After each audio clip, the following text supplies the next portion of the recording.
오늘도 복음의 사람이라는 주제로 그 마지막 시간 복음에 합당한 삶이라는 작은 소제목으로 하나님의 말씀을 나누어 보고자 합니다. 우리가 지난 이틀 동안 함께 복음의 사람이라는 주제로 말씀을 나누었는데요. 복음이란 기본적으로 복된 소식, 기쁜 소식이라는 뜻입니다. 그리고 성경에 말하는 정확한 복음의 의미는 예수 그리스도에 대한 말씀들을 의미합니다. 이와 같은 복음을 전하고 또 복음대로 살아가고자 하는 복음의 사람에게는 뚜렷하게 나타나는 한 가지 큰 특징이 있는데 그것은 바로 기쁨입니다. 하나님에 대한 확신과 또 교회 공동체 안의 교조로서 이 기쁨을 계속해서 누릴 수 있다고 함께 나누었습니다. 그리고 어제 복음의 사람의 삶의 목적에 대해서 함께 나누었는데 복음의 사람의 삶의 목적은 당연히 복음 전파입니다. 삶에 여러 가지 어려움이 찾아오고 또 비판과 대적자, 갈등이 있더라도 그런 것들을 제쳐두고 복음 전파에 더욱더 집중해야 한다고 함께 나누었습니다.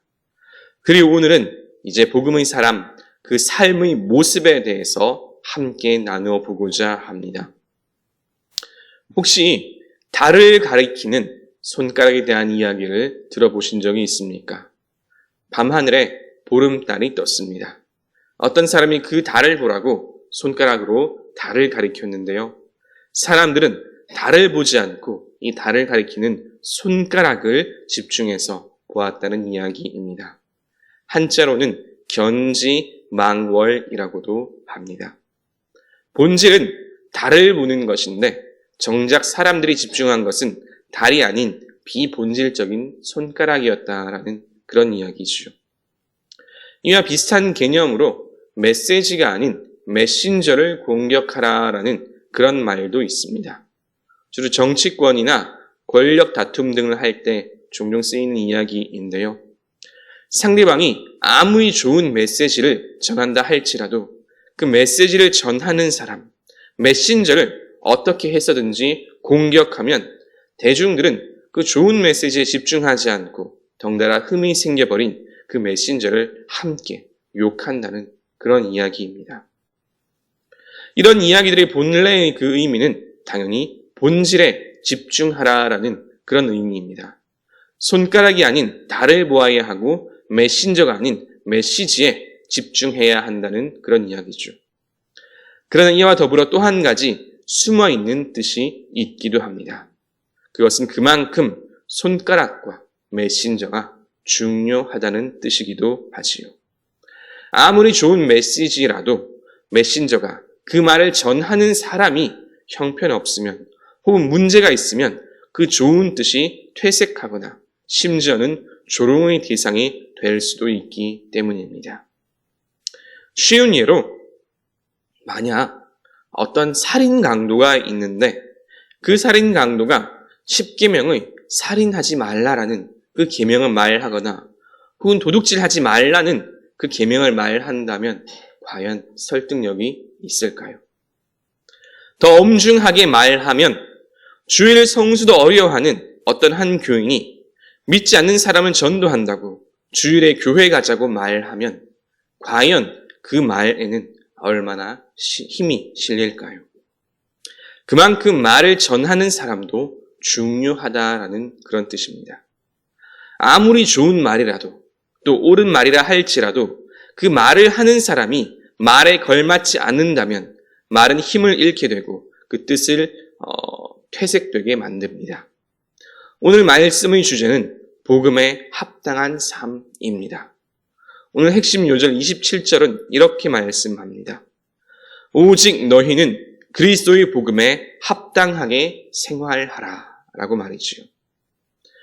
우리 복음의 사람의 삶의 목적이 복음 전파라고 했는데 이 복음을 잘 전하기 위해 꼭 필요한 것이 있다면 무엇일까요? 그것은 바로 복음에 합당한 삶입니다. 우리 그리스도인들이 복음에 합당한 삶을 살 때 우리가 전하는 복음도 그 힘을 잃지 않고 온전히 전해질 수 있다는 뜻입니다. 복음에는 힘이 있습니다. 능력이 있습니다. 믿으십니까? 아멘. 그런데 만약 우리의 죄와 또 부족함과 온전치 못함 때문에 그 복음의 힘이 제대로 전달되지 않는다면 이 얼마나 안타까운 일이겠습니까? 그만큼 복음을 전하는 우리 그리스도인들의 온전한 삶이 중요하다는 것입니다. 그렇다면 복음에 합당한 삶은 어떤 삶일까요? 오늘 말씀에 나타난 그 첫 번째는 복음을 위해 협력하는 삶의 모습입니다. 복음을 위해 협력하는 삶의 모습입니다. 어제 함께 나누었던 말씀에도 나왔듯이 사도 바울은 어떤 방도로든 복음이 전파되기만 하면 기뻐할 수 있다고 했었습니다. 교회 안에 여러 가지 일들이 있을 수 있고 갈등과 다툼이 있을 수 있습니다. 우리 모두가 다 부족한 사람이고 또 그 부족한 사람들이 모인 곳이 교회이기 때문이지요. 그렇게 정말로 생각지도 못한 그런 수많은 여러 가지 일들이 교회 안에서 나타날 수 있습니다. 시기와 다툼, 갈등까지도 말이죠. 그러나 단 한 가지, 오직 복음을 전하는 일에만은 반드시 하나가 되어야 할 줄로 믿으시기 바랍니다. 복음 전파가 우리 그리스도인의 삶의 목적이자 교회의 존재의 이유이기 때문입니다. 다른 여러 가지 일들, 모든 일들은 그렇게 넘어가고 또 이해할 수 있다 하더라도 절대로 타협할 수 없는 바로 한 가지는 복음을 전하는 일에 하나 되는 일입니다. 만약 복음을 전하고 선교하는 이 일에 방해를 하거나 회방을 놓는다면 그 사람은 하나님 앞에 큰 죄를 지는 것이나 다름없습니다. 하나님께서 교회를 이 땅에 세우신 목적을 잊은 것이고 나아가 예수님의 지상명령, 땅끝까지 이르러 복음을 전하라는 그 명령을 망각하고 방해한 것이기 때문입니다. 그렇게 그리스도인은 다른 무슨 일은 어찌어찌 이해한다 하더라도 반드시 복음을 전하는 일에는 함께 협력하고 하나 되어야 합니다. 이것이 복음에 합당한 삶의 모습, 그 첫 번째입니다. 두 번째, 복음에 합당한 삶의 모습은 세상의 위협에 휩쓸리지 않는 것입니다. 한번 따라해 보겠습니다. 세상의 위협에 휩쓸리지 않는다.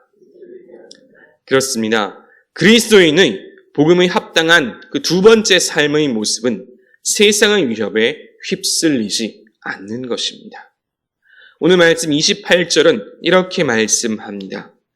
무슨 일에든지 대적하는 자들 때문에 두려워하지 아니하는 이 일을 듣고자 함이라 라고 말이죠. 무슨 일에든지 대적하는 자들 때문에 두려워하지 말라고 말씀하는데 이 말씀을 보다 잘 이해하기 위해서는 이 대적하는 사람들이 어떤 사람들인지 보다 잘 알아야 합니다. 초대 교회 안에 사도 바울을 대적하는 사람들이 있다고 어제 함께 나누었었는데요. 이 사람들은 어떤 사람들일까요? 그게 두 가지 부류입니다. 첫 번째는 율법주의자들입니다. 이방인이라도 그리스도인이 되고자 하면 유대인과 마찬가지로 반드시 모세의 율법을 다 지켜야 한다라고 하는 사람들이지요. 모세의 율법을 지키지 못하면 어떻게 될까요? 온전한 그리스도인이 아니라고 주장을 합니다. 하지만 이는 사도행전에 나타난 예루살렘 공회를 통해 이미 결론이 난 이야기들입니다. 예수 그리스도를 믿는 믿음이면 충분하고 이방인들은 굳이 율법의 굴레에 매일 필요가 없다고 성경은 말씀합니다. 하지만 율법주의자들은 초대교회 안에서 계속해서 이와 같은 잘못된 주장을 퍼뜨리고 율법을 지키지 못하는 사람들을 계속해서 정죄하였습니다. 그리고 또 다른 한 부류는 영지주의자들입니다. 영지주의는 말 그대로 풀이하자면 영적인 것들을 아는 것, 이것이 더 중요하다고 여기는 사람들입니다. 더욱 분명하게 이야기하면 영적인 것만이 중요하다고 생각하고 그렇게 주장하는 사람들이지요. 이들을 영지주의자라고 말합니다. 자, 영적인 것이 중요하다라는 이 말, 맞는 말이지요. 그러면 무엇이 틀렸습니까? 영적인 것만이 중요하다고 말하는 이것이 틀렸습니다. 영적인 것들 분명히 중요합니다. 하지만 그것만이 전부라고 주장하는 것은 틀린 말입니다. 이런 영지주의자들의 주장도 크게 두 부류로 갈리지만 맥락은 같습니다. 하나는 영적인 것만이 중요하기 때문에 현실의 일들은 별로 중요하지 않다고 주장하는 사람들도 있었습니다. 그래서 이들은 잘못된 종말론들과 종종 그 괴를 같이 하곤 했습니다. 어차피 끝날 세상인데 현실의 삶에 충실해서 무엇 하냐는 것이지요. 그리고 또 한 가지 영지주의자들은 쾌락주의자들이었습니다. 어차피 신령한 것, 이 영적인 것들을 알고만 있으면 현실의 육적인 것, 육체적인 것들은 중요하지 않기 때문에 육신을 아무렇게나 방탕하게 사용해도 된다라고 말하는 사람들입니다. 그래서 본인들은 신령한 지식을 알고 있다고 본인들 스스로를 고귀하게 여기는 그런 사람들이지요.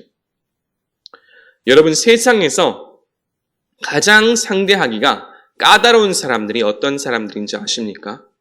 그것은 하나만 알고 있는 사람들입니다. 딱 하나, 그것만 아는 사람들은 말 그대로 그것이 세상의 전부이기 때문에 그 하나만 붙잡고 고집합니다. 율법주의자들과 영지주의자들이 바로 이런 사람들이었습니다. 그런데 그 사람들이 그렇게 강하게 고집을 부리고 주장을 하니까 순전한 그리스도인들도 헷갈리기 시작하는 겁니다. 저렇게나 당연하게 너무나 확신 있게 주장을 하니까 기존의 복음을 공격을 하니까 혹 저 말이 맞는 것은 아닌가 하고 그런 생각이 드는 것이죠. 사도 바울이 28절에서 대적자들 때문에 두려워하지 말라라고 한 이 말은 이와 같은 대적자들, 율법주의자들과 영지주의자들의 공격에 위축되지 말고 올바른 복음 위에 서서 그리스도인으로서 온전한 삶을 지켜가라는 그런 의미입니다. 더 분명하게 정리하면 복음의 사람으로서 올바른 삶의 모습은 율법적으로는 다른 사람을 정죄하지 아니하고 현실적으로는 모든 사람들에게 본이 될 수 있는 윤리적이고 모범적인 그런 삶을 살아가라는 뜻입니다. 이것이 바로 세상의 위협, 곧 대적자들의 공격에 휩쓸리지 않는 그리스도인의 삶의 모습입니다. 그리고 마지막으로 가장 수준 높은 삶의 모습이 있습니다. 세 번째, 복음에 합당한 삶의 모습은 바로 주님을 위해 고난을 기꺼이 감내하는 삶입니다. 주님을 위해 고난을 기꺼이 감내하는 삶의 모습입니다. 기독교 신앙에서 어찌 보면 가장 이해하기가 어렵지만 그러나 반드시 알아야 하는 것이 있다면 바로 이 고난에 대한 이해입니다. 기독교의 고난에 대한 이해는 세상의 여타 철학가는 그 궤를 달리합니다. 세상 사람들 중 어떤 이들은 고난은 나쁜 것이다 라고 못을 받고 고난의 요소를 없애버리거나 회피하라고 가르치기도 합니다.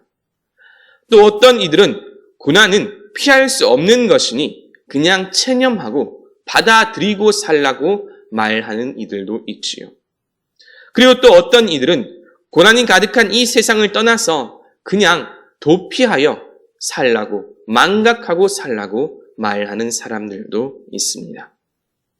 그러나 기독교의 고난의 이해는 이와 같은 세상의 철학과는 그 궤를 달리합니다. 이 세상의 고난은 반드시 있고 또 피할 수 없다는 요소까지는 비슷할 수도 있습니다. 그러나 이 고난을 대하는 태도는 완전히 다릅니다. 주님을 생각하면서 고난을 감내하고 고난을 이겨냅니다. 이것이 기독교의 고난에 대한 이해의 시작입니다. 주님을 생각하며 고난을 감내하고 그래서 마침내 고난을 이겨내는 것입니다. 고난은 그리스도인이 반드시 경험하고 감내하고 이겨내야 할 믿음의 필수 요소입니다. 왜냐하면 바로 이 고난이 축복과 은혜의 열쇠이기 때문입니다. 다르게 말하면 고난을 경험치 않고 감내하지도 않는다면 그 사람은 하나님의 은혜와 축복을 경험하기가 참으로 어렵다는 말이기도 합니다. 29절 말씀, 그리스도를 위하여 너희에게 은혜를 주신 것은 다만 그를 믿을 뿐 아니라 또한 그를 위하여 고난도 받게 하려 하심이라 라고 말씀합니다. 그리스도를 위하여 은혜를 주신 것은 고난도 받게 하려 하심이라 라는 이 말씀을 달리 말하면 그리스도를 위하여 고난을 기꺼이 받고 감내하는 자만이 그 은혜를, 풍성한 은혜를 온전히 누릴 수 있다는 말이기도 합니다. 복음을 위하여 하나 되고 협력하는 일, 쉬울까요? 쉽지 않은 일입니다. 그 협력하고 하나 되는 이 과정 가운데 수많은 어려움과 고난이 있을 수 있지요. 또 세상의 위협에 휩쓸리지 않고 세상 속에서 온전한 그리스도의 삶을, 그 모습을 지켜가는 것이 쉬운 일일까요? 역시 쉽지 않습니다. 많은 어려움과 고난에 직면할 것입니다. 그러나 우리 그리스도인들이 주님을 생각하면서 그러한 고난을 직면하고 경험하고 기꺼이 감내할 때에 하나님은 그 모든 고난을 축복으로 바꾸어 주십니다. 이것이 기독교의 고난의 신비입니다. 세상은 고난을 단순히 피하라고 혹은 체념하고 받아들이라고 말하지만 성경은 오히려 우리 그리스도인들이 주님을 생각하면서 이 고난을 기꺼이 경험하고 감내할 때 더 큰 은혜와 축복을 누릴 수 있다고 말씀합니다. 믿으시기 바랍니다. 아멘. 이제 오늘 말씀을 정리합니다. 오늘 본문의 말씀을 통해서 복음에 합당한 삶이라는 주제로 함께 하나님의 말씀을 나누었습니다. 그 첫 번째는 복음을 위해 협력하는 것입니다. 복음을 전하는 일은 그리스도인의 삶의 목적이자 교회의 존재 이유입니다. 다른 일들은 여러 가지 이견이 있을 수도 있고 갈등이 있을 수도 있지만 단 하나 복음을 전하는 이 일에는 예외가 없습니다. 반드시 하나 되고 협력해야 합니다. 두 번째는 세상의 위협에 휩쓸리지 않는 삶입니다. 우리가 온전한 그리스도의 삶의 모습으로 살아가고자 할 때 세상은 계속해서 공격하고 또 위협합니다. 때로는 정죄하고 때로는 쾌락으로 유혹하고 때로는 온갖 비난과 비판을 합니다. 그러나 그러한 공격에 휩쓸리지 않고 두려워하지 않고 온전한 그리스도의 삶의 모습을 지켜가야 합니다. 복음에 합당한 삶, 그 마지막 세 번째는 주님을 생각하면서 고난을 감내하고 이겨내는 것입니다. 그냥 고난을 회피하거나 혹은 체념하고 받아들이는 것이 아닙니다. 주님을 생각하면서 고난을 감내하고 이겨내는 것이지요. 그렇게 고난을 감내할 때 주님은 우리에게 고난을 이기고 극복할 힘도 주시고 나아가 이 고난을 축복과 은혜로 바꾸어 주십니다. 지난 3일간 복음의 사람이라는 주제로 함께 말씀을 나누었습니다. 복음의 사람의 특징, 그리고 삶의 모습, 삶의 목적에 대해서 함께 나누었지요. 복음의 사람의 가장 큰 특징은 기쁨입니다. 하나님에 대한 확신으로 기뻐할 수 있고 또 교회 공동체의 교제로 그 기쁨을 유지할 수 있습니다. 복음의 사람의 삶의 목적은 단 한 가지, 복음을 전파하는 일입니다. 우리 모든 그리스도인들은 이 일을 위해서 부름받았습니다. 그리고 마지막으로 복음의 사람의 삶의 모습은 그 복음에 합당하게 살아내는 것입니다. 복음을 위해 협력하고 세상의 위협에 휩쓸리지 않으며 고난을 기꺼이 감내하여 복과 은혜를 누리는 삶의 모습이지요. 이 모든 말씀을 기억하며 온전한 그리스도인, 복음의 사람으로 살아가시는 저와 여러분 되시길 주님의 이름으로 축원합니다. 말씀을 생각하시면서 찬송가 344장 함께 찬양하시겠습니다.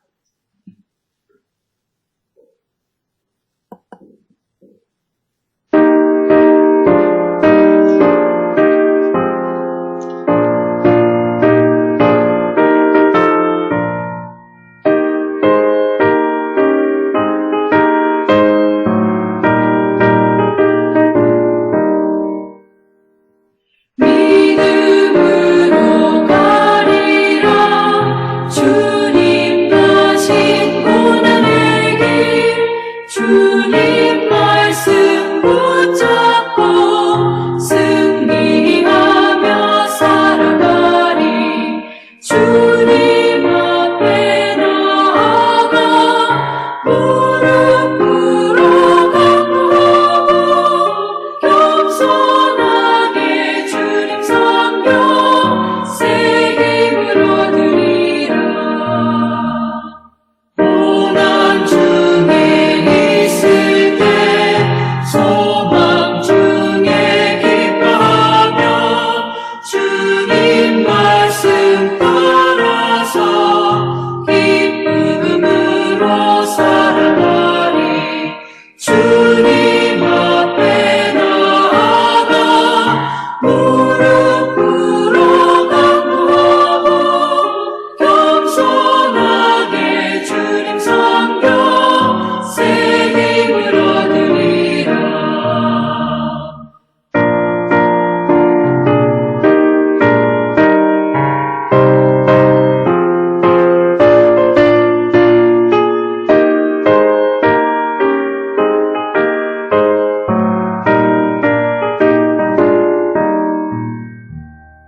악한 세력의 화사 큰 고난이 닥쳐와도 주님 말씀 붙잡고 권능으로 물리치리.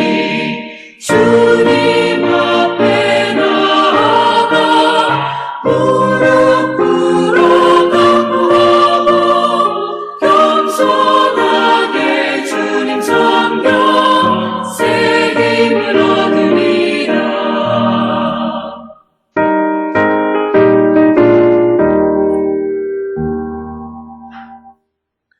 이제는 우리를 구원하신 예수 그리스도의 은혜와 아버지 하나님의 크신 사랑과 언제나 우리와 동행하시며 인도하시는 성령 하나님의 교통하심이 복음을 위해 협력하고 세상을 위협에 휩쓸리지 않으며 주님을 생각하며 고난을 기꺼이 감내하고 이겨내길 다짐하는 모든 주의 자녀들과 그 삶 위에 이제로부터 영원토록 함께 하시길 간절히 축원하옵나이다.